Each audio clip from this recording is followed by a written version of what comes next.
mais uma aula não presencial do Colégio Diógenes de Castro Ribeiro, turma do primeiro ano J, turma do primeiro ano K, língua portuguesa vespertino.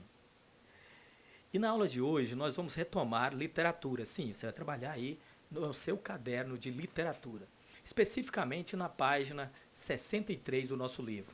Se você quiser, você pode parar o vídeo, abrir o livro na página 63, você pode ler as páginas referentes à matéria de hoje. Lembrando que nós vamos entrar agora no chamado Renascimento, Humanismo e Classicismo. É um tópico que trabalha três coisas de uma vez: Renascimento, Humanismo e Classicismo. Quando que isso aconteceu, professor? O humanismo, o classicismo e o renascimento foi mais ou menos um período de transição que vai daquela Idade Média que nós estávamos trabalhando, a primeira parte da Idade Média, como se fosse uma transição para já o que nós chamamos de Idade Moderna. Então, esse grande período de transformação, de transição, nós chamamos de renascimento. Porque fica essa pergunta sempre: como que o mundo saiu daquele universo medieval de reis, rainhas, vassalos, feudos, e de repente entra em um mundo de cidades, de comércio, um mundo de ciência, um mundo já dentro de um patamar mais parecido com o que a gente vive hoje. Um mundo mais mercantil, um mundo mais organizado em torno do universo das cidades. Para entender isso, você tem que entender o que nós chamamos de renascimento. Colocando aqui na nossa área de trabalho, outro ponto muito importante. Vocês lembram que, na época trovadoresca da primeira fase da Idade Média, trovadorismo, aquela primeira fase da Idade Média, nós trabalhamos isso como trovadorismo. Vocês viram que ainda não tinha uma escrita organizada. Praticamente tudo que se produzia em termos de literatura era chamado de cantiga, e a gente fazia isso em apresentações ali dentro do universo do palácio, acompanhado de um instrumento e voz. A gente não escrevia isso, porque praticamente não tinha ainda a língua escrita. A língua escrita ela surge um pouquinho depois. Então o primeiro ponto é esse. Ainda naquele universo trovadoresco, trovadorismo ainda. Se você quiser, você pode parar o vídeo e olhar o resuminho que você já tem das aulas passadas sobre trovadorismo. Cantiga de amigo, cantiga de amor, todo aquele universo medieval. Você pode parar o vídeo e abrir aquele resumo. Se não, você pode continuar, mas por enquanto estamos falando só do trovadorismo. No trovadorismo, o que nós tínhamos? Nós tínhamos toda a vida daquele mundo medieval, toda a vida ali girava em torno de Deus. Um termo que vocês anotaram no caderno de vocês, quem não anotou anota, que era o teocentrismo. Trovadorismo, teocentrismo. Memoriza isso, porque não adianta. Nós só vamos entender o passo adiante se nós entendermos o passo anterior. Estudar a literatura é fazer essa grande viagem. Nós começamos lá em 1180, nós começamos lá no início mesmo de Portugal e nós vamos adiante até o final do terceiro ano, quando a gente chegar na literatura contemporânea, que são os dias atuais. Ou seja, é uma grande viagem ao passado, é uma grande viagem à questão histórica, é uma grande viagem a toda a estrutura social humana que foi evoluindo ao longo dos tempos, é uma grande viagem sobre a questão política que foi mudando, os modos de produção que foram mudando, os contratos sociais, o jeito de se organizar da sociedade foi mudando, o jeito de pensar do ser humano foi mudando, o jeito do ser humano se organizar em torno da religião foi mudando. Então, o primeiro momento que nós estudamos, trovadorismo, é a Baixa Idade Média, que vai ali século XII, século XIII. E até ali, comecinho do século XIV, mais ou menos. Essas datas, elas não são tão exatas, mas elas servem para a gente se organizar em termos de contexto. A primeira parte da Idade Média é o trovadorismo e vai século XII, século XIII, mais ou menos meados do século XIV. Ou seja, durante quase 3 séculos, o mundo, pelo menos o mundo ocidental, lembrando que tudo que nós falamos aqui, a gente está falando de mundo ocidental, a gente está falando, praticamente falando da Europa. Toda a vida europeia. A vida europeia se organizava dessa forma. A vida europeia era o trovadorismo. Foram mais ou menos 300 anos desse momento chamado trovadorismo. Num segundo momento, nós vamos ter essa transição. E aí é o que nós chamamos de renascimento. É o que nós chamamos de humanismo, é o que nós chamamos de classicismo. Cláudio, mas foi a mesma coisa? Renascimento, humanismo e classicismo é a mesma coisa? Não exatamente a mesma coisa, mas surgiu dentro do mesmo momento.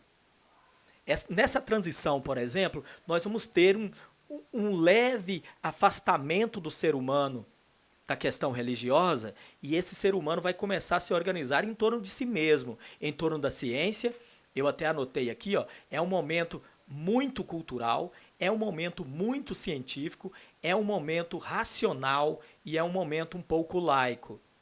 O que é ser laico? Laico é quando a gente deixa de viver tudo em torno da religião e a gente sai desse estado e começa a viver mais fora desse mundo religioso. O Renascimento, ele sai um pouco, ele se afasta um pouco desse universo religioso. Inclusive vai ter um novo nome, anota aí, que é o antropocentrismo. Antropocentrismo. Ele vai viver em torno do antropocentrismo. Ele vai viver em torno da... Vou até pegar aqui, ó, do resuminho para ficar mais fácil para a gente, ó. Ele vai viver em torno do individualismo. A gente sai um pouco da questão religiosa e nós vamos partir para a individualidade humana. Vai valorizar muito a questão do antropo, é homem em grego, antropo. Antropocentrismo, quer dizer, o homem começa a ser o centro do universo. É um momento que, em termos de cultura, e aí é o que nós chamamos de humanismo, uma cultura que prezou o humanismo. Só para vocês terem uma ideia, vou jogar aqui na nossa área de trabalho. Olha só, é na época de Leonardo da Vinci, Mona Lisa. Todo mundo já ouviu falar na Mona Lisa, o sorriso enigmático da Mona Lisa, vários estudos na Mona Lisa, códigos secretos guardados na Mona Lisa. É um momento de busca da perfeição. Esse momento renascentista, a chamada renascença, o chamado humanismo, o chamado classicismo. O classicismo é um grande movimento cultural. E aí a grande pergunta dos humanistas, dos renascentistas, e aí foi assim, ó, qual o momento da humanidade foi mais perfeito? Porque eles eram loucos por perfeição, por coisa muito organizada, por simetria. E a resposta desses estudiosos foi que o momento mais glorioso da humanidade foi na Grécia e foi em Roma. E então, esses humanistas, esses renascentistas, começam a estudar e pesquisar tudo mesmo que os romanos e os gregos fizeram. Essa cultura greco-latina vai ser a base de toda a arte renascentista, de toda a arte humanista e da arte chamada clássica. Então, a diferença é essa. O classicismo era um pensamento daquele momento de que as coisas perfeitas estavam na Grécia e Roma. E tudo que você fizesse fora disso era ruim e era imperfeito. Por exemplo, até hoje a gente tem resquício disso. O nosso direito é um direito de base romana. As nossas cidades, nós organizamos nossas cidades ainda ao estilo grego. Nós usamos a palavra democracia, que vem também da Grécia. Todos esses movimentos começaram lá no classicismo. Porque a ideia clássica era de que tudo que era bom, de tudo que era perfeito, estava na Grécia ou estava em Roma. E Leonardo da Vinci era um desses clássicos, desses seres que acreditava que realmente a perfeição estava ali. E aqui tem sua Mona Lisa. Outro também, olha aqui, Botticelli. Botticelli, esse quadro chama Nascimento de Vênus. Olha o tanto que é perfeito. E aqui a perfeição... Vai, Cláudio, mas por que é perfeito? Gente, volta na arte medieval e dá uma olhadinha. Aquela arte medieval é ali ainda inspirada em coisa gótica. Aqueles quadros feitos meio em mosaico, aqueles quadros ainda feitos meio de frontal, aqueles quadros sem profundidade, sem simetria, sem perfeição. Aqui não, aqui já tem uma perfeição. Voltando aqui no Leonardo da Vinci, eu esqueci de pegar o Vitrúvio, mas é a próxima atividade de vocês.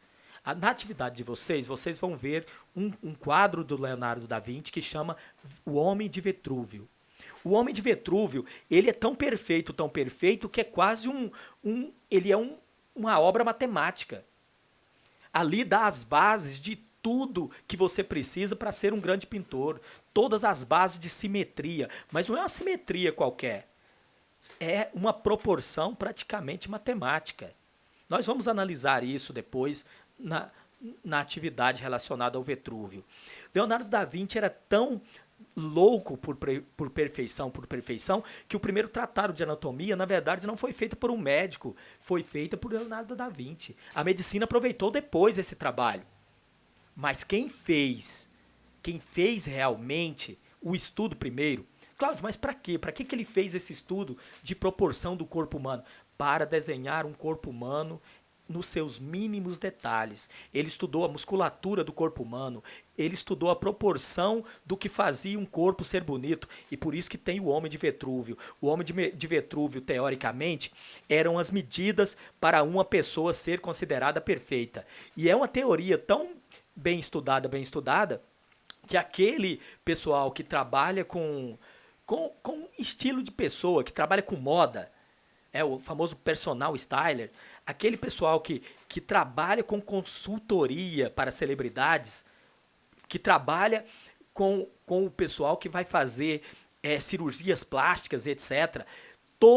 Todas as cirurgias plásticas, os estilos de roupa. Se você tem um corpo assim, a roupa que fica boa para você é essa. Se você é um pouco mais gordinho, a roupa que fica boa para você é essa. Se você é magro demais, a roupa que fica boa é essa. Se as suas pernas são muito longas, se o seu tórax é de tal maneira, se você é um triângulo invertido, todas essas teorias de perfeição de moda, para você se vestir bem, para você estar bem na moda, tudo isso é com base nas teorias de Leonardo da Vinci. É engraçado isso. Leonardo da Vinci, só para vocês terem mais uma curiosidade sobre ele, ele fez o primeiro protótipo de um helicóptero já conhecido. Ele tinha já um protótipo de uma máquina voadora, que depois o pessoal aperfeiçoou esse projeto e saiu o helicóptero. Naquele tempo ele não conseguiu colocar em prática porque não existia ainda tecnologia. Naquele momento renascentista, medieval, não existia ainda tecnologia para ele colocar isso em prática. Leonardo da Vinci era um ser fascinante. Dos seus estudos, a gente criou a anatomia dentro da medicina. Dos seus estudos, a gente criou as teorias de moda, de perfeição de corpo e de vestimenta que a gente tem hoje. E de seus estudos partiram tudo que a gente conversa sobre pintura. Ou seja, Claudio, mas por que você está falando tudo isso do Leonardo da Vinci? Para vocês entenderem que a perfeição era uma coisa muito importante para um renascentista, para um humanista. E aqui nós temos a Vênus, o Nascimento de Vênus, de Botticelli. E aqui nós vamos ver a perfeição. Olha, primeiro, jogo de luz, gente, muita claridade. Um quadro clássico, renascentista, ele trabalhava com muita luz. Olha o quanto de claridade. Ele trabalhava com a ideia de profundidade. Você olha aqui e você já vê que há uma profundidade nesse quadro. Trabalhava com a ideia de proporção, quer dizer, eu tenho essa Vênus aqui, ela se encaixa na teoria vitruviana. Depois que vocês fizerem a atividade, se vocês vierem aqui e medir as proporções dessa Vênus aqui no meio, vocês vão ver que ela encaixa nas teorias de Da Vinci de corpo perfeito. Você tem a simetria, quer dizer, ela está no centro exato do quadro. Ela está no centro. Ela é o centro do quadro. Isso que tem aqui e isso que tem aqui é para gerar o que a gente chama de simetria. Eu não podia deixar esses dois anjos aqui se eu não colocasse outros elementos para fazer a simetria, para dar um contrabalanço com o outro. E perfeição, perfeição nos mínimos detalhes, perfeição. Cláudio, e a sensualidade? Também. Olha, essa é outra diferença, anota no seu caderno. Lá no mundo medieval, naquele mundo medieval trovadoresco, o corpo era visto como um elemento de pecado.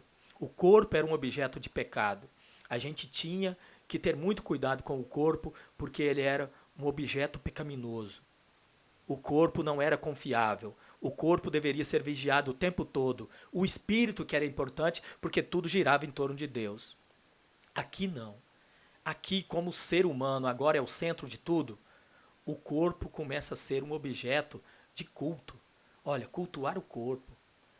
Então nós vamos ter obras muito sensuais. A nudez foi muito trabalhada nesse período. Mais um quadro aqui, olha. Esse aqui é do Michelangelo. Esse aqui é Adão e esse aqui é Deus. E aqui nós temos, esse quadro é famoso, eu sei que vocês já viram em algum momento nos memes, etc. Novamente a sensualidade, Adão está nu, quer dizer, o corpo humano novamente, ele está em destaque, o corpo não é mais um objeto de pecado, e ele está nu, despreocupado, inclusive partes íntimas. E novamente a simetria, desse lado, o centro. O centro agora, Cláudio, mas aqui o centro estão os dedos se tocando. Quer dizer, o divino e o humano se tocam. Aqui é uma mensagem clara do classicismo e do renascimento. Aqui é um diálogo. Há um diálogo entre o divino, que é Deus, e Adão, que representa o homem. Quer dizer, o homem e Deus se tocando. O homem e Deus, cada um ocupando o seu espaço. Os dois estando nessa parceria. Ou seja, nós saímos daquele mundo em que só Deus importava e o homem começa a importar. O homem quer ter o seu também destaque. E tudo isso, então, vai influenciar. Deixa eu abrir o outro slide que eu tenho. Aqui, olha, muito legal esse aqui. Aqui ficou muito legal mesmo. Inclusive esse resuminho, ó, se você quiser anotar, eu coloquei não, isso aqui, claro que eu não desenho bonito assim, vocês sabem, e também minha letra não é bonita assim, vocês me conhecem. Mas é um resumo muito interessante, eu adoro pegar esses resuminhos e eu aconselho vocês a fazerem. E isso chama mapa cerebral. Vão no YouTube depois, tem uma série de vídeos ensinando a fazer mapas cerebrais. Olha, faça mapa cerebral, ó. Aqui tem as características principais que nós precisamos do classicismo. As características principais estão aqui. Ó. Essas são as características principais. Ó. O antropocentrismo, no meu está muito pequenininho aqui, deixa eu abrir maior. Agora sim. Vou ficar um pouco desfocado, não vai dar para olhar para a câmera, mas dá para ver aqui. Ó. Antropocentrismo, ou seja, tudo gira em torno do homem. Nós saímos daquele universo que tudo girava em torno de Deus e nós adentramos agora em um mundo em que o homem quer ser o centro das coisas. É o contrário do teocentrismo. Antropocentrismo, o contrário do teocentrismo. Trovadorismo, aliás, época medieval do trovadorismo, que é a primeira parte da Idade Média, nós temos o teocentrismo. Tudo girava em torno de Deus. Na segunda parte da Idade Média, que já é essa transição chamada Renascimento, Humanismo, Classicismo, lembrando que o Renascimento é o período, esse período todo de transição chama Renascimento. Dentro desse período, nós tínhamos um grupo de filósofos, de pensadores, que se diziam humanistas, quer dizer, agora eles cultuam o homem. Era um tipo de filosofia de culto ao ser humano, realmente para poder organizar toda essa ideia do antropocentrismo. E dentro ainda nós tínhamos um grupo de artistas, uma revolução cultural, que aí nós vamos ter Leonardo da Vinci, Michelangelo, outro, eu não citei aqui, mas Shakespeare,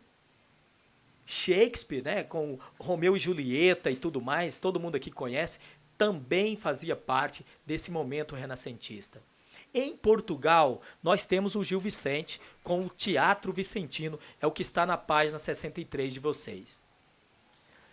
nós tínhamos que eles acreditavam tanto no ser humano que levou a um certo otimismo. Eles se consideravam otimistas. Otimistas e individualistas. Otimistas porque eles acreditavam na capacidade humana e individualistas porque eles acreditavam no progresso. Era um sistema também meio que naturalista. Por quê? Porque eles queriam uma aproximação entre o homem e a natureza. A natureza começa a deixar de ser vista como uma coisa mágica. Dentro daquela primeira parte da Idade Média, a natureza é vista como algo mágico, como algo quase divino. O ser humano cultuava, havia um grande respeito pela natureza. Havia mágica na natureza. Já dentro da visão antropocentrista, o homem quer se aproximar da natureza. Ele para de temer a natureza e começa a observá-la. E dessa aproximação, claro, depois vai nascer o que nós sabemos que é sugar tudo da natureza, a gente destruir a natureza para produzir riquezas. O racionalismo, quer dizer, tudo deve girar em torno da razão e do experimento.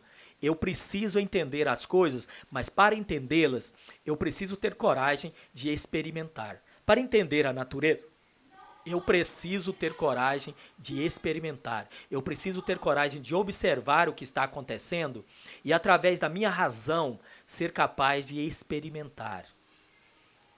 É a visão de que a ciência é a grande, poderosa. Nessa visão ainda, claro, aí nós temos o classicismo, que é esse desejo de buscar os valores romanos e gregos para a vida humana. De que aquele momento foi o momento mais perfeito da humanidade e que eu devia trazer isso para a vida humana. E por último, e não menos importante, nós temos aqui, deixa eu só puxar aqui um pouquinho, que no meu não fica grande como sai aí para vocês, é o hedonismo. O hedonismo é o que eu já disse, quer dizer, o corpo não é mais um objeto de pecado, o corpo é um objeto sensual, de prazer, é um objeto que deve valorizar o material. Quer dizer, o hedonismo diz que eu devo acumular matéria, eu devo valorizar os prazeres da vida, eu devo me entregar aos prazeres sensoriais. E novamente é uma contraposição àquele mundo trovadoresco em que dizia que o nosso tempo aqui na Terra, ele não é nosso. Foi um tempo dado por Deus e só Deus tem direito de saber o que vamos fazer desse tempo. E aqui embaixo, voltando nesse outro ponto aqui, nós temos os mecenas aqui. O mecenato é muito importante dentro do renascentismo, pessoas muito ricas que começaram a praticar o mecenato. Mecenas é aquele que financia artista. Grandes reis, grandes pessoas, pessoas ricas daquele momento começaram a financiar grandes artistas. E aí é que financiam Leonardo da Vinci, financiam Rafael, Michelangelo, pinta a Capela Sistina na Itália, faz a Torre de Pisa, faz isso, faz aquilo outro. Quer dizer, vai ser esse grande fenômeno cultural que era bancado à custa de dinheiro de pessoas muito poderosas. Ou seja, claro, mas para que tudo isso? Para entender, gente, como que foi essa grande transformação. Como que a gente saiu daquele mundo medieval e entramos num mundo tão poderoso do Renascimento até chegar nos dias de hoje. Sem esse momento, o ser humano não teria chegado nos dias de hoje. Bom, nessa aula nós vamos ficar só até aqui. Depois, na próxima, a gente continua e a gente fala mais uns pontos para a aula não ficar tão grande. Já está 24 minutos. 20 minutos é um tempo bom para a aula. E aí, no mais, assim, bons estudos, né? Bons estudos para vocês. Anotem todos os pontos de dúvida, anote os resuminhos e joga para mim no WhatsApp. Cada perguntinha vai ser respondida com muito carinho. Até mais, até a nossa próxima aula.